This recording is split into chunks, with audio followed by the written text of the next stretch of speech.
Mesdames et messieurs, bonjour. Bonjour Patrick. Bonjour Fouzia. Nous vivons aujourd'hui un événement historique. Le dernier pays capitaliste, Frickland, vient de voir son gouvernement renversé par le peuple avec le soutien du Parti communiste mondial. Cela signifie que le socialisme recouvre aujourd'hui l'ensemble de la planète. N'est-ce pas Fouzia? En effet Patrick, nous retrouvons directement l'allocution que Jean Mackenzie, le président du Parti communiste de Frickland, a tenue ce matin. Aujourd'hui, chaque État dans le monde est aux mains du prolétariat. C'est une excellente nouvelle.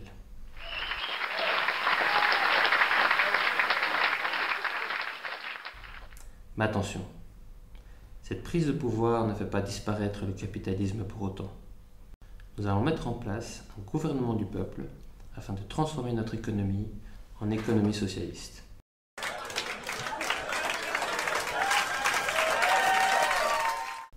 Je vous remercie. La nouvelle de la chute du dernier pays dirigé par les capitalistes a évidemment créé un grand enthousiasme à travers le monde. À Pékin, Paris, Pretoria et dans toutes les villes du monde, de grands rassemblements festifs ont eu lieu, comme nous le montrent ces images.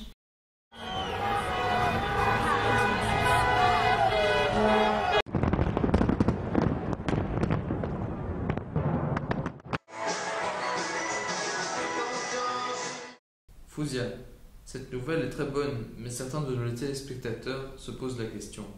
Comment en sommes-nous arrivés là? Absolument Patrick, c'est ce que nous allons voir avec ce reportage.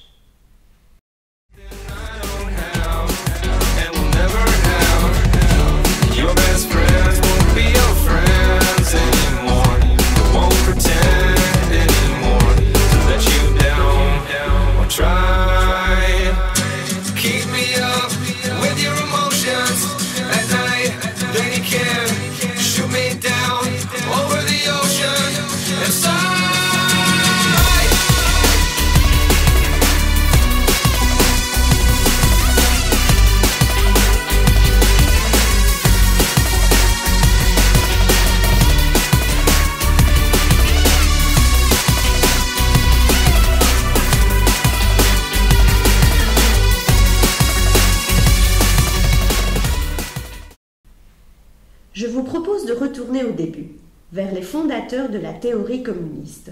Je parle bien sûr de Karl Marx et de Friedrich Engels. Il s'agit de deux philosophes du XIXe siècle qui vont développer une théorie révolutionnaire, c'est-à-dire une théorie qui a pour but de comprendre le monde afin de le changer et de le transformer. Le marxisme comprend trois éléments. La philosophie marxiste, c'est-à-dire l'étude du monde de manière matérialiste et dialectique, l'économie marxiste, c'est-à-dire l'étude du capitalisme et du vol de la plus-value, et enfin le socialisme scientifique et la lutte des classes, ou comment faire pour qu'un autre monde soit possible. Je vous propose, Patrick, de commencer à voir ce que c'est la philosophie. Avec plaisir, Fouzia. Éclairez-nous. Tout d'abord, qu'est-ce que c'est que la philosophie?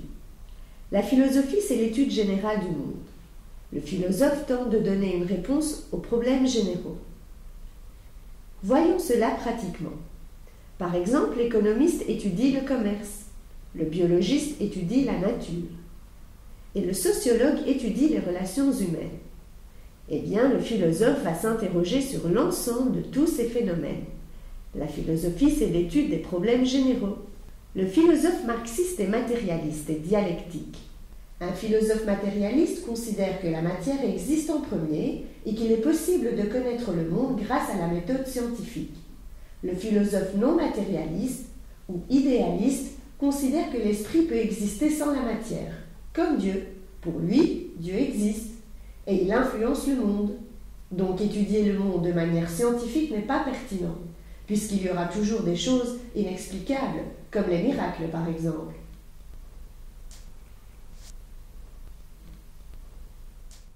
C'est très gentil, Fouzia, mais en quoi cela nous concerne? Quel est le lien entre le débat Église et science et l'avènement du communisme? Eh bien, il y a un lien évident, Patrick. Les communistes doivent connaître le monde scientifiquement pour le changer. Ce n'est pas Dieu qui va le faire, n'est-ce pas? Ce débat nous concerne tous dans notre vie de tous les jours. Voyons un exemple concret. Pierre et Anne sont professeurs. Pour évaluer ses élèves, Pierre prépare des évaluations selon un agenda fixe. Il choisit une répartition des points pour chaque question et écrit à l'avance ce que l'élève doit répondre. Et enfin, il cache le nom de l'élève pour ne pas être influencé. Anne évalue aussi ses élèves, mais autrement.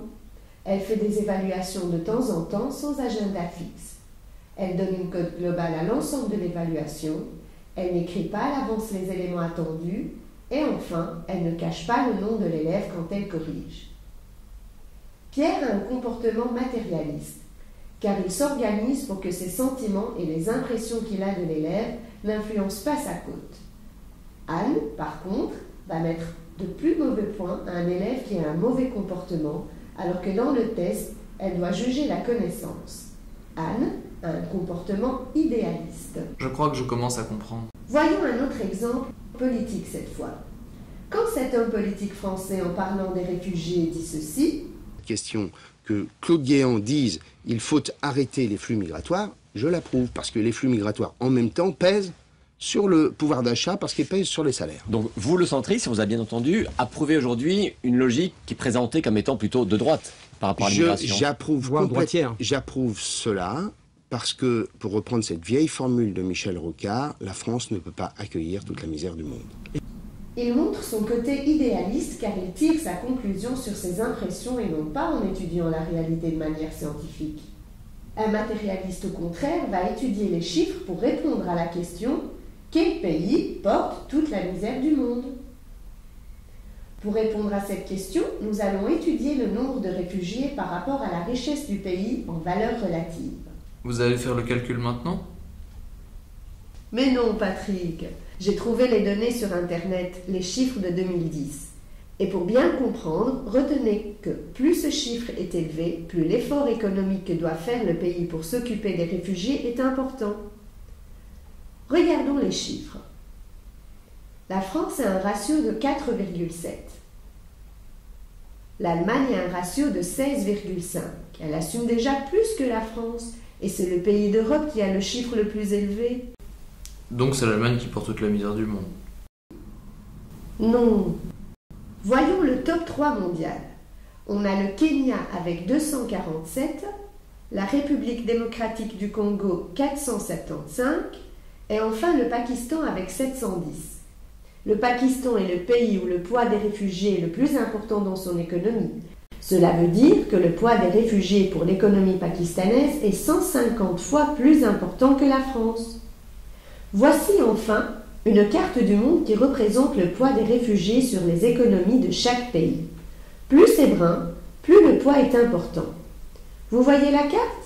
Elle nous montre que ce sont les pays les plus pauvres qui accueillent toute la misère du monde, contrairement à ce que dit notre ministre français. La France ne peut pas accueillir toute la misère du monde. Donc Fouzia, si je comprends bien, le matérialiste étudie une situation objective et ne se laisse pas influencer par ses impressions. Exactement. J'espère que vous avez également compris. À bientôt.